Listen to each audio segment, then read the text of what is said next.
Welcome back. Let's look at this introduction to guide our as a basis for our class today. I title it as Design for Reliability and Durability in Electronics Projects. Electronics design should not only function correctly but also remain reliable and durable throughout their intended lifespan. Achieving this requires careful consideration of critical design factors during the design and prototyping stages before pilot production begins. So we shall be looking at two key factors that significantly influence reliability, and these factors include component derating, adherence to component parameters specified in datasheets.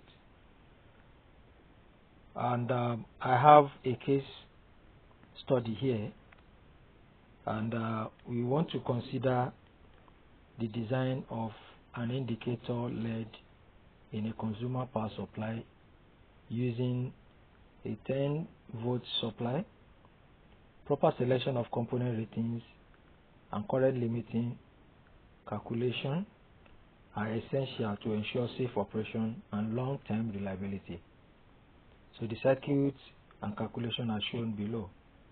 So I have a simple schematic here which consists of a limiting resistor as well as a light emitting diode for consideration today.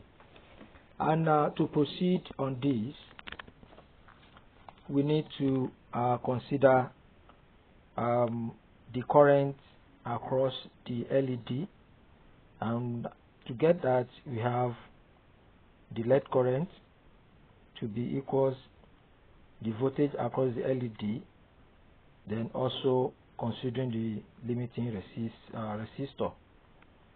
So the first step to begin with is to get some necessary parameters from the data sheet, and the parameters are stated as shown below. So we can see the forward current, we can see the forward voltage, we can see the power dissipation, which is 100 milliwatts, as well as the operating temperature, which is between minus 40 degrees centigrade to plus 85 degrees centigrade. So we can see the meaning of each of those parameters as shown on the paper. So now we need to look at the second, the continuation of those parameters. We have the thermal resistance of the LED, 200 degrees centigrade per watt, and reliability lifetime to be 50,000 hours at 20 milliamp. So what we need to do first is to get all the necessary parameters. So assuming we are using 5 volts as our supply to the LED, so it means the forward voltage, and based on what we have on the data sheet, we are given that the forward voltage of the LED is 2 volts. Therefore, calculating remaining voltage will be 5 minus 2 volts. That gives us 3 volts. So meaning that the resistance needed will be 150 ohms. So now, haven't derived the value for the resistance as 150 ohms, then we also need to determine which type of resistor will be appropriate for this project. Is it going to be quarter watt, half watt, or 1 watt? So we shall know that from our calculation. So what we need to do now is to get the wattage or the wattage required for the resistor, and we can get this from power equals VI, and eventually we have it to be 0.06 watt. So it means the actual dissipation will be 0.06 watt, and calculating the percentage of that to know the rating the rating value. We are going to get it to be 24%, which is good design, because we have not reached half of the actual required wattage for the resistor. So let's the next thing is to calculate what will be the thermal resistance for the LED. And to get that thermal resistance, by the way, is talking about what will be the increase in temperature per degree centigrade as the current moves across the resistor. So to get that, we have theta to be T, that is the temperature on the LED minus the environmental temperature, divided by the power dissipation from the LED.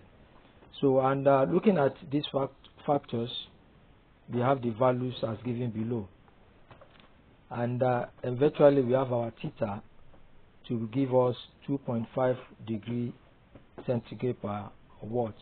So which is also a good design, because it means that for every temperature rise in the LED, we have 2.5 watt power dissipated.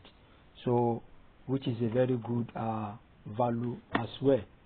Now the next thing we need to consider is, let's calculate same for the resistor. So to do that, we have the resistor having a temperature of 27 degrees Celsius, and the ambient temperature is 25 degrees Celsius. So power dissipated by the resistor is 0.16 watts. So if you calculate that, it gives us 12.5 degrees centigrade per watt. So we can see that within the calculation, all our calculations, we ensure that the values of the components used are derated values.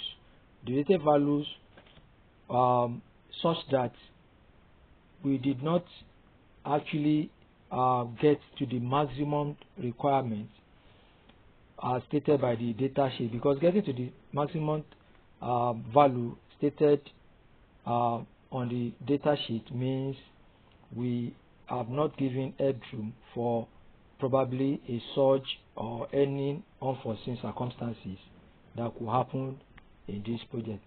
So these procedures is a guide for us to actually have at the back of our mind that when we are designing our circuit, we need to consider two critical factors as mentioned earlier in our discussion. And such factor, as mentioned, include component derating, adherence to component parameters specified in data sheet. These are two critical factors that we need to consider anytime we are designing our electronic project. So in the next episode of our discussion, I will be showing us the setup to actually determine all these values that we have discussed. Until then, thank you very much. See you then.